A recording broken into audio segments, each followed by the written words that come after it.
욥기 1장. 우스라는 곳에 욥이라는 사람이 살고 있었다.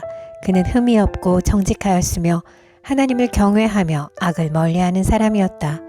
그에게는 아들 7과 딸 3이 있고 양이 7,000마리, 낙타가 3,000마리, 겨리소가 500쌍, 암나귀가 500마리나 있고 종도 아주 많이 있었다. 그는 동방에서 으뜸가는 부자였다. 그의 아들들은 저마다 생일이 되면 돌아가면서 저희 집에서 잔치를 베풀고 새 누이들도 오라고 해서 함께 음식을 먹곤 하였다. 잔치가 끝난 다음 날이면 욥은 을의 아침에 일찍 일어나서 자식들을 생각하면서 그들을 깨끗하게 하려고 자식의 수대로 일일이 번제를 드렸다. 자식 가운데서 어느 하나라도 알지 못하는 사이에라도 하나님을 저주하고 죄를 지었을 수도 있다고 생각하여 잔치가 끝나고 난 뒤에는 늘 그렇게 하였다. 욥은 모든 일에 늘 이렇게 신중하였다. 하루는 하나님의 아들들이 와서 주님 앞에 섰는데 사탄도 그들과 함께 서 있었다. 주님께서 사탄에게 어디를 갔다가 오는 길이냐 하고 물으셨다. 사탄은 주님께 땅을 이리저리 돌아다니다가 오는 길입니다 하고 대답하였다. 주님께서 사탄에게 말씀하셨다. 너는 내 종 욥을 잘 살펴보았느냐? 이 세상에는 그 사람만큼 흠이 없고 정직한 사람, 그렇게 하나님을 경외하며 악을 멀리하는 사람은 없다. 그러자 사탄이 주님께 아뢰었다. 욥이 아무것도 바라는 것이 없이 하나님을 경외하겠습니까? 주님께서 그와 그의 집과 그가 가진 모든 것을 울다리로 감싸주시고 그가 하는 일이면 무엇에나 복을 주셔서 그의 소유를 온 땅에 넘치게 하지 않으셨습니까? 이제라도 주님께서 손을 드셔서 그가 가진 모든 것을 치시면 그는 주님 앞에서 주님을 저주할 것입니다. 주님께서 사탄에게 말씀하셨다. 그가 가진 모든 것을 다 네게 맡겨보겠다. 다만 그의 몸에는 손을 대지 말아라. 그때에 사탄이 주님 앞에서 물러갔다. 하루는 욥의 아들과 딸들이 맏아들의 집에서 음식을 먹으며 포도주를 마시고 있는데 일꾼 하나가 욥에게 달려와서 다급하게 말하였다. 우리가 소를 몰아 밭을 갈고 나귀들은 그 근처에서 풀을 뜯고 있는데 스바 사람들이 갑자기 들이닥쳐 가축들을 빼앗아가고 종들을 칼로 쳐서 죽였습니다. 저 혼자만 겨우 살아남아서 주인 어른께 이렇게 소식을 전해드립니다. 이 일꾼이 아직 말을 다 마치지도 않았는데 또 다른 사람이 달려와서 말하였다. 하늘에서 하나님의 불이 떨어져서 양떼와 목동들을 살라버렸습니다. 저 혼자만 겨우 살아남아서 주인 어른께 이렇게 소식을 전해드립니다. 이 사람도 아직 말을 다 마치지 않았는데 또 다른 사람이 달려와서 말하였다. 갈대아 사람 세 무리가 갑자기 낙타떼에게 달려들어서 모두 끌어가고 종들을 칼로 쳐서 죽였습니다. 저 혼자만 겨우 살아남아서 주인 어른께 이렇게 소식을 전해드립니다. 이 사람도 아직 말을 다 마치지 않았는데 또 다른 사람이 달려와서 말하였다. 주인 어른의 아드님과 따님들이 큰아드님 댁에서 한창 음식을 먹고 있는데 포도주를 마시는데 갑자기 광야에서 강풍이 불어와서 그 집 내 모퉁이를 내리쳤고 집이 무너졌습니다. 그때 젊은 사람들이 그 속에 깔려서 모두 죽었습니다. 저 혼자만 겨우 살아남아서 주인 어른께 이렇게 소식을 전해드립니다. 이때 욥은 일어나 슬퍼하며 겉옷을 찢고 머리털을 민 다음에 머리를 땅에 대고 엎드려 경배하면서 이렇게 말하였다. 모태에서 빈손으로 태어났으니 죽을 때에도 빈손으로 돌아갈 것입니다. 주신 분도 주님이시요 가져가신 분도 주님이시니 주님의 이름을 찬양할 뿐입니다. 이렇게 욥은 이 모든 어려움을 당하고서도 죄를 짓지 않았으며 어리석게 하나님을 원망하지도 않았다.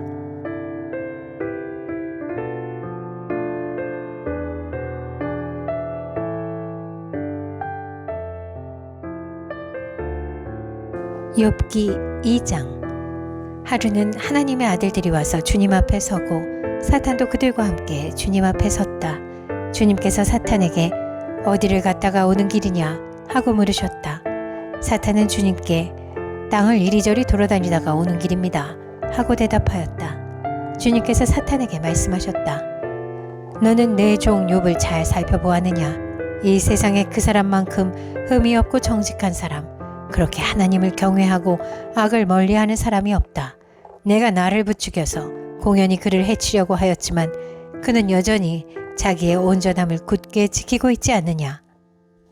사탄이 주님께 아뢰었다. 가죽은 가죽으로 대신할 수 있습니다.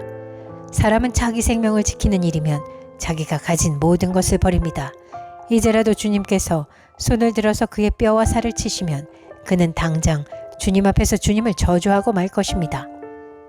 주님께서 사탄에게 말씀하셨다. 그렇다면 그를 너에게 맡겨보겠다. 그러나 그의 생명만은 건드리지 말아라. 사탄은 주님 앞에서 물러나 곧 욥을 쳐서 발바닥에서부터 정수리에까지 악성 종기가 나서 고생하게 하였다. 그래서 욥은 잿더미에 앉아서 옹기 조각을 가지고 자기 몸을 긁고 있었다. 그러자 아내가 그에게 말하였다. 이래도 당신은 여전히 신실함을 지킬 겁니까? 차라리 하나님을 저주하고서 죽는 것이 낫겠습니다. 그러나 욥은 그에게 이렇게 대답하였다. 당신까지도 어리석은 여자들처럼 말하는구려. 우리가 누리는 복도 하나님께로부터 받았는데 어찌 재앙이라고 해서 못 받는다 하겠소. 이렇게 하여 욥은 이 모든 어려움을 당하고서도 말로 죄를 짓지 않았다. 그때 욥의 친구 세 사람, 곧 대만 사람 엘리바스와 수아 사람 빌닷과 나아마 사람 소발은 욥이 이 모든 재앙을 만나서 고생한다는 소식을 듣고 욥을 달래고 위로하려고 저마다 집을 떠나서 욥에게로 왔다. 그들이 멀리서 욥을 보았으나 그가 욥인 줄 알지 못하였다. 그들은 한참 뒤에야 그가 바로 욥인 줄을 알고 슬픔을 못 이겨 소리내어 울면서 겉옷을 찢고 또 공중에 티끌을 날려서 머리에 뒤집어 썼다. 그들은 밤낮 이래 동안을 욥과 함께 땅바닥에 앉아 있으면서도 욥이 겪는 고통이 너무도 처참하여 입을 열어 한마디 말도 할 수 없었다. 욥기 3장. 드디어 욥이 말문을 열고 자기 생일을 저주하면서 울부짖었다.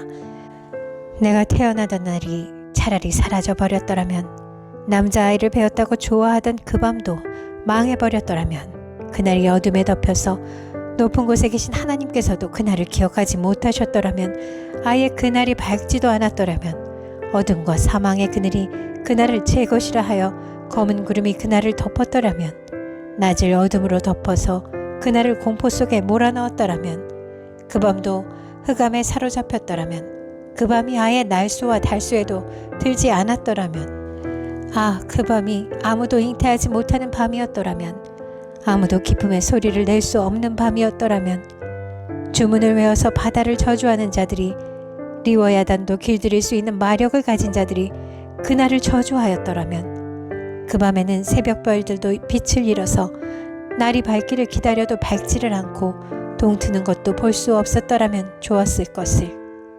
어머니의 태가 열리지 않아 내가 태어나지 않았어야 하는 건데, 그래서 이 고난을 겪지 않아야 하는 건데, 어찌하여 내가 모태에서 죽지 않았던가?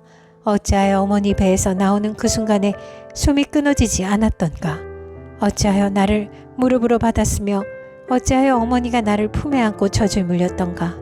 그렇게만 하지 않았더라도 지금쯤은 내가 편히 누워서 잠들어 쉬고 있을 텐데, 지금은 폐허가 된 성읍이지만 한때 그 성읍을 세우던 세상의 왕들과 고관들과 함께 잠들어 있을 텐데, 금과 은으로 집을 가득 채운 그 통치자들과 함께 잠들어 있을 텐데, 낙퇴된 핏덩이처럼 살아있지도 않을 텐데, 햇빛도 못 본 핏덩이처럼 되었을 텐데, 그곳은 악한 사람들도 더 이상 소란을 피우지 못하고 삶에 지친 사람들도 쉴 수 있는 곳인데, 그곳은 갇힌 사람들도 함께 평화를 누리고 노예를 부리는 감독관의 소리도 들리지 않는 곳인데, 그곳은 낮은 자와 높은 자의 구별이 없고 종까지도 주인에게서 자유를 얻는 곳인데, 어찌하여 하나님은 고난당하는 자들을 태어나게 하셔서 빛을 보게 하시고 이렇게 쓰디쓴 인생을 살아가는 자들에게 생명을 주시는가?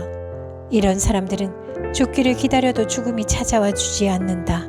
그들은 보물을 찾기보다는 죽기를 더 바라다가 무덤이라도 찾으면 기뻐서 어쩔 줄 모르는데, 어찌하여 하나님은 길 잃은 사람을 붙잡아 넣으시고 사방으로 그 길을 막으시는가?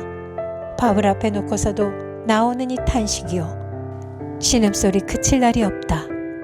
마침내 그렇게도 두려워하던 일이 밀어닥치고 그렇게도 무서워하던 일이 다가오고야 말았다. 내게는 평화도 없고 안정도 없고 안식마저 사라지고 두려움만 끝없이 밀려온다. 욥기 4장. 대만 사람 엘리바스가 대답하였다. 누가 내게 말을 걸면 너는 짜증스럽겠지. 말을 하지 않으려고 했지만 참을 수가 없다. 생각해 보아라. 너도 전에 많은 사람을 가르치기도 하고 힘없는 자들의 두 팔을 굳세게 붙들어 주기도 했으며 쓰러지는 이들을 격려하여 일어나기도 하고 힘이 빠진 이들의 무릎을 굳게 붙들어 주기도 했다. 이제 이 일을 정작 내가 당하니까 너는 짜증스러워하고 이 일이 정작 내게 닥치니까 낙담하는구나. 하나님을 경외하는 것이 내 믿음이고 온전한 길을 걷는 것이 내 희망이 아니냐. 잘 생각해 보아라. 죄 없는 사람이 망한 일이 있더냐. 정직한 사람이 멸망한 일이 있더냐. 내가 본대로는 악을 갈아 재난을 뿌리는 자는 그대로 거두더라.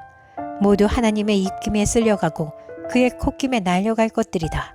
사자의 울부짖음도 잠잠해지고 사나운 사자의 울부짖음도 그치는 날이 있다.